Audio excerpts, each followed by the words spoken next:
Hello नमस्कार, कशा आहात सगळ्याजणी? आय होप सगळ्या मस्त आणि स्वस्त असेलच. तर आज होता रविवार आणि रविवारी असते आरवला पाळणाघराला सुट्टी आणि त्याला पाळणाघराला सुट्टी असते, त्याच्यामुळे मला ही सुट्टी घ्यावी लागते रविवारची. मला किंवा मिस्टरांना दोघांपैकी रविवारची सुट्टी घ्यावी लागते आणि अशी आम्हाला दोघांना गुरुवारची सुट्टी असते.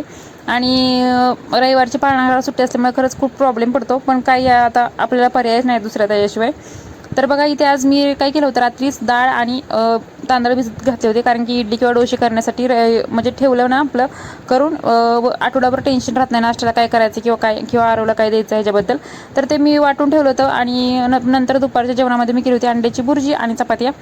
तर जेवण वगैरे करून आरव आणि मी झोपलो होतो, थोडा वेळ आराम केला आणि नंतर उठल्यानंतर आरव म्हटला मला चहा प्यायचा आहे. तर म्हटलं आता चहा करावा. आता चहा प्यायचा म्हटलं मी त्याला पूर्ण चहा देत नाही, चहा आणि दूध मिक्स करून. असा गेला माझा आजचा सुट्टीचा दिवस. तर कसा वाटला व्हिडिओ कमेंटमध्ये नक्की सांगा. व्हिडिओवर लाईक करा, शेअर करा, चॅनलला सबस्क्राईब करा. भेटूया अशाच नवीन छानशा व्हिडिओमध्ये. तोपर्यंत टाटा, बाय बाय.